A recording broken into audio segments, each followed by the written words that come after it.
विधायक से बात नहीं बनती। पार्टी के 6% वोट होने चाहिए।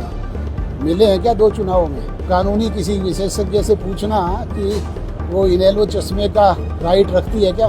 प्रदेश के हालात आज बद से बदतर हैं। ये मैं नहीं कह रहा, भारतीय जनता पार्टी के स्वयं के लोग कह रहे हैं। प्रदेश के हालात आज बद से बदतर हैं।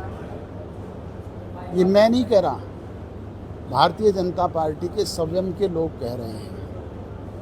सबसे वरिष्ठ मंत्री अनिल विज, उन्होंने अपने बयान में कहा कि हमारे मुख्यमंत्री उड़न खटोले से नीचे उतरें और वास्तविकता को देखें, लोगों की समस्याओं को जानें।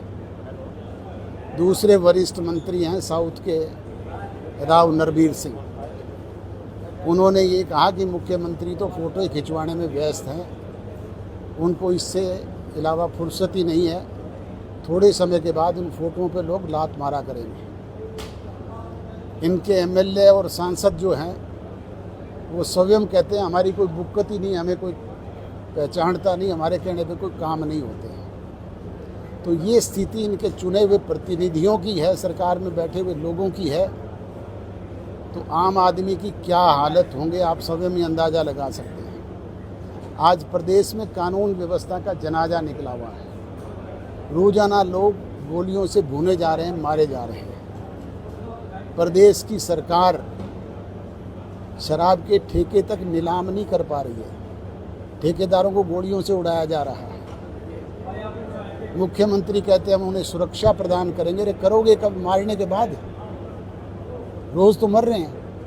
क्या माना जाए इसको कि नेताओं का फेलियर है या जो ये सरकार की फेलियर है, सरकार चलाने वालों की फेलियर है।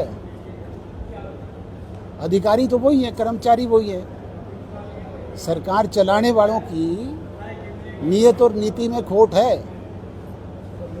ये ट्रिपल इंजन को स्टार्ट कब करेंगे?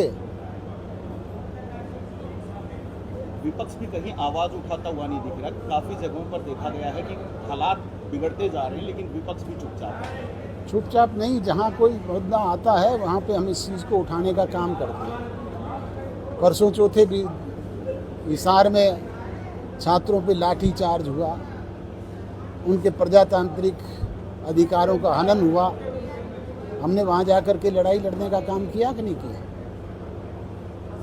मुद्दों को लेकर के जाएंगे, बिना मुद्दे तो आप लोगों के बीच में जा नहीं सकते। राहुल गांधी आए थे कांग्रेस संगठन बनाने को लेकर हरियाणा में।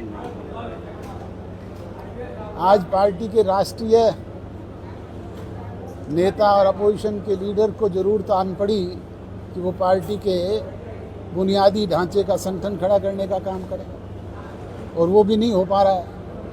11 साल में हुआ नहीं। आपने देखा होगा 3 अध्यक्ष बदल गए, कितने प्रभारी बदल गए, हम तो उनके नाम भी भूल गए। पर अब भी वही ढाक के 3-5 पर्यवेक्षक नियुक्त कर दिए। वो पर्यवेक्षक क्या करेंगे? पर्यवेक्षक 2-3 दिन पहले यहाँ दादरी में आए थे ना, क्या करके गए आपको पता है? वहाँ भी जूतियों में खीर बट रही थी कि नहीं बट रही थी? तो हम कोई गलत कहते हैं? जो वास्तविकता है वो आपके सामने ला रहे हैं। एक बार परिवार एक होने की बात हुई थी, अभय सिंह चौटाला ने ये एक बात कही थी कि गद्दार हैं वो दूसरे लोग। ना तो मैं गद्दार हूँ, ना मेरे खून में गद्दारी है। ये बात तो जयचंद कह सकते हैं, मैं तो कह नहीं सकता। ना मेरी ये सोच है, ना मैंने कभी इस तरह के लफ्ज़ इस्तेमाल किए हैं।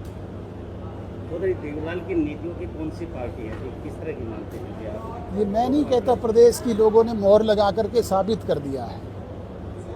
9 महीने में पैदा होने वाली जन नायक जनता पार्टी को 10 विधायक और 17.5% वोट दिए थे कि नहीं दिए थे? आज जो इनेलो ये बात करती है वो तो अपना अस्तित्व भी खो चुकी है। उनका तो जो चश्मे का निशान है वो भी खत्म हो गया। इनेलो के 2 विधायक तो विधायक से बात नहीं बनती। पार्टी के 6% वोट होने चाहिए। मिले हैं क्या 2 चुनावों में? कानूनी किसी विशेषज्ञ से पूछना कि वो इनेलो चश्मे का राइट रखती है क्या? तो आप ये भी कह रहे हैं कि चौटाला साहब का फोटो लगाने को लेकर भी आपका लगा हुआ है कि नहीं पीछे? हमने तो लगा दिए। एक एक पुराने साथी से हम व्यक्तिगत तौर पर संपर्क करेंगे, उनको अपने साथ लाएंगे।